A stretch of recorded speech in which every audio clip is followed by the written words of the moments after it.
ગામડે ગામડેથી ઘણી મોટી સંખ્યામાં હરિભક્તો જ્યારે નરનારાયણ દેવના દર્શન માટે અહીંયા આવતા હોય છે. અને ઘણા સમયથી વિચાર આવતો હતો કે અહીંયા જે હરિભક્તો આવે એમને સત્સંગનું પોષણ થાય, અને આ બધાને સત્સંગનું પોષણ થાય એના માટે આ જ્યારે પૂનમની સત્સંગ સભાનું આયોજન છેલ્લા 6 મહિનાથી આપણે શરૂ કર્યું છે. અમદાવાદ દેશના હરિભક્તોની એક ખાસિયત છે કે જે આયોજન થાય, ભલે નાના હોય કે મોટા હોય, પણ દરેક રીતે એમાં સાથ સહકાર હરિભક્તોનો કાયમ રહ્યો છે. એક બહુ મોટી ખાસિયત છે અને એક બહુ મોટું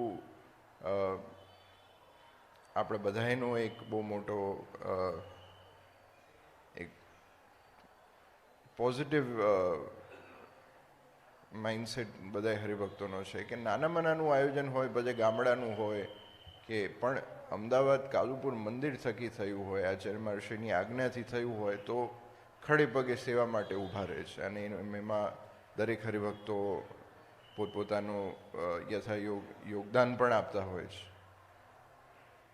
આપણે બધા ખૂબ ભાગ્યશાળી છે કે આપણને નરનારાયણ દેવ મળ્યા છે. સ્વામિનારાયણ ભગવાને બાથમાં જઈને પધરાવ્યા એવા નરનારાયણ દેવ એમના સાનિધ્યમાં બેસીને બે ઘડી ભગવાનના નામનું સ્મરણ થાય, બે ઘડી કથા વાર્તાનો લાભ મળે, ભગવાનના ચરિત્રનું આપણે રસપાન કરીએ, એનાથી આપણે મોટા ભાગ્ય નથી. જેમાં બધા જાણો છો એમ 28 તારીખે લગભગ 3 જ દિવસમાં ખૂબ ભવ્ય અતિ ભવ્ય શાકોત્સવનું આયોજન કરવામાં આવ્યું છે. અને અમદાવાદ દેશનો સૌપ્રથમ સંયુક્ત શાકોત્સવ, કારણ કે વિસ્તાર પ્રમાણે કે ગામ પ્રમાણે તો થતા જ હોય છે શાકોત્સવ, પણ એક જ જગ્યાએ એક જ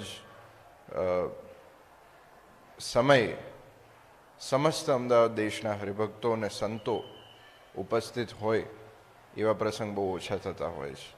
તો જરૂરથી એમાં બધાને લાભ લેવા વિનંતી. સાંજે 4 વાગ્યાથી 28 તારીખ રવિવારે પર્વ ગ્રાઉન્ડ, જ્યાં આપણે 200 વર્ષનો નરનારાયણ દેવનો ઉત્સવ ઉજવ્યો હતો, ત્યાં જ આ શાકોત્સવની ઉજવણી રાખવામાં આવી છે. તો પંચમહાલથી હોય કે ઈડર સાબરકાંઠા વિસ્તારથી હોય કે અમદાવાદના હોય કે મૂડીથી હોય, ભુજથી હોય, બધાએ વિસ્તારના સંતો, હરિભક્તો, ભાઈઓ બહેનો બધાએ મોટી સંખ્યામાં જ્યારે આવવાના છે, તો જરૂરથી આપ બધાને એમાં સહપરિવાર લાભ લેવા વિનંતી. અને અંતે ભગવાન આપ બધાના જીવનું ખૂબ રૂડું કરે એ જ આજના પવિત્ર દિવસે નરનારાયણ દેવના ચરણોમાં પ્રાર્થના.